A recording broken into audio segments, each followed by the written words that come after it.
Alright, how's it going? In this video, we're going to be talking about the intervals of concavity and also how to tell where the graph is increasing or decreasing, and also how to find the local max and mins. So, for the question that was posted, we had an f of x that was equal to 2x cubed plus 3x squared minus 36x. So for the first question, for part A, what we're going to have to do is find the interval of increasing or decreasing. Now, to find the interval of increasing or decreasing, we have to find the first derivative first. So to find the first derivative, we're just going to use the power rule a lot. So this becomes 6x squared plus 6x minus 36. And then we're going to try to factor this as much as possible. So these all have a 6 in them. So we're going to factor out a 6, and then we're going to have an x squared plus x minus 6. And then we're going to factor this piece in the parentheses as well. So we're going to have a 6 x plus 3 x minus 2. So now, when we're looking for the concavity, when we're looking for the intervals of increasing or decreasing, what we have to find is, what we have to find is where the first derivative is equal to 0. So to do that, we're going to first set each piece here equal to 0. So, 6, can that be equal to 0? No. So let's move on to the next piece, x plus 3. When x plus 3 is equal to 0, x is equal to negative 3, and here x is equal to 2. So the thing to remember, though, is that intervals of increasing or decreasing, they're just that. They're an interval. They can't be a single number. So now what we're going to do is we're going to kind of plot these on a number line. So let's say negative 3 is right there, and 2 is right there.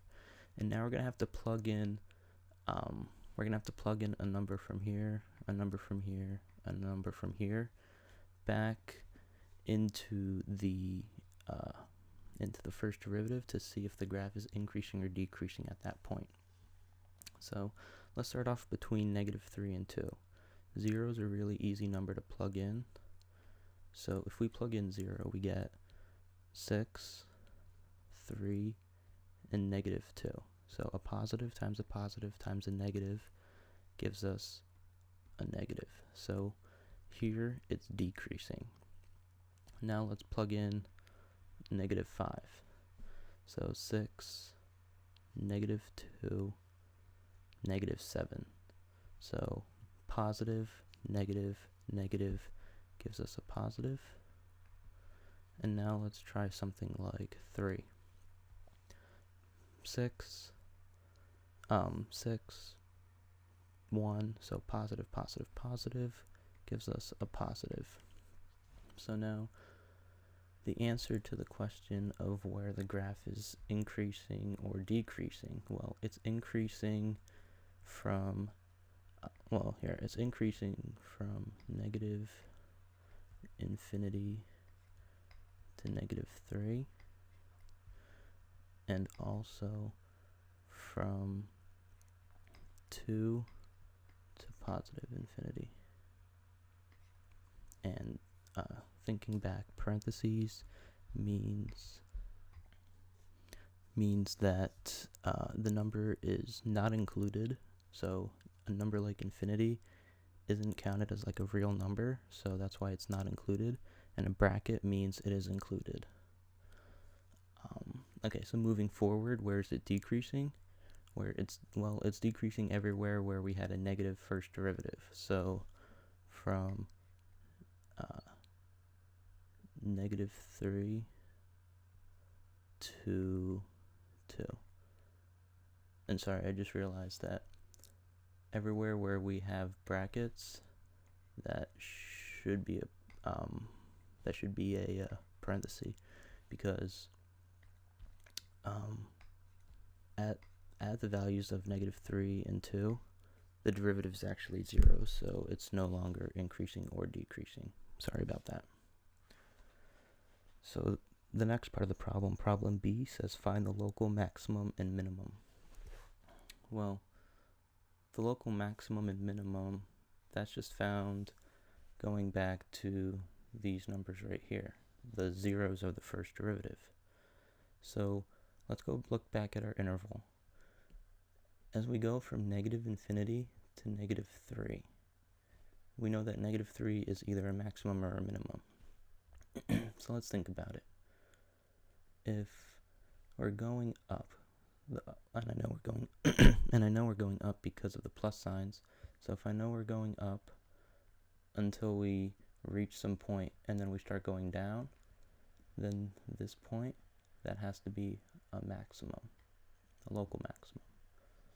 And now here we're going down, down, down, down, until at some point we start going back up. So that means this is a local minimum. So what did that tell us?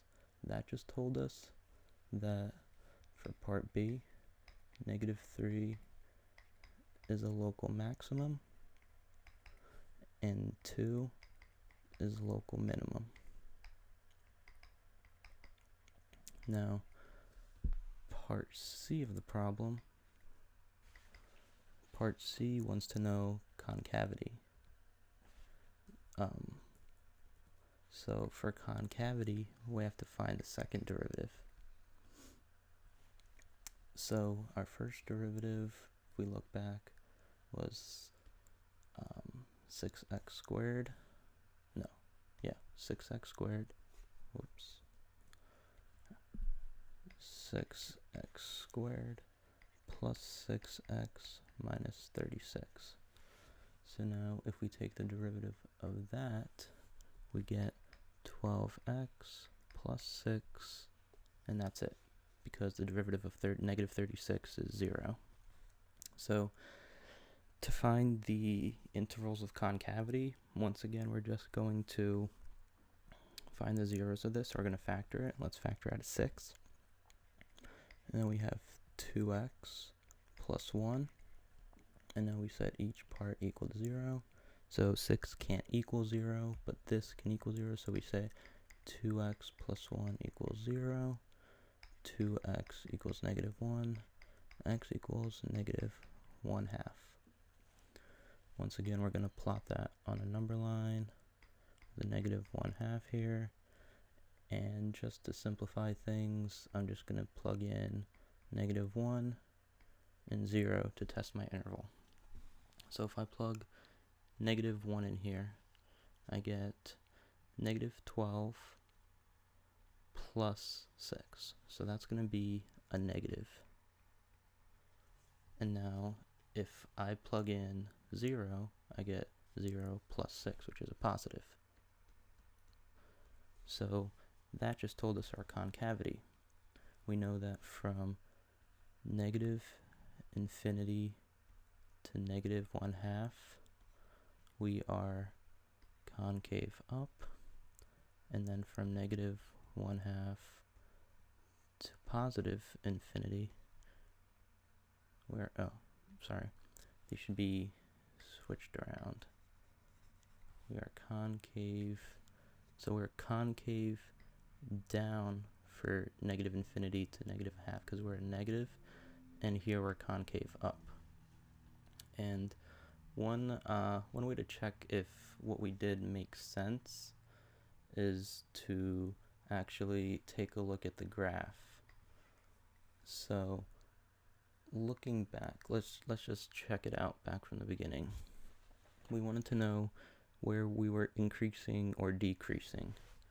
So what we said is that from -infinity to -3, we were increasing. So let's just double check that. So let's say here's -3, for example. It's hard to see, but it's there. Here we're increasing just like we thought. And then we said we were decreasing, which also agrees with what we said, and then we were increasing again. So that's good. And now we said -3 was a maximum, which it is, and 2 was a minimum, which that also is. And now if we look at the concavity, we said we were concave down this entire time up until like -1/2 roughly, at which point we started going concave up. So as you can see from the graph, these answers make sense. Happy studying.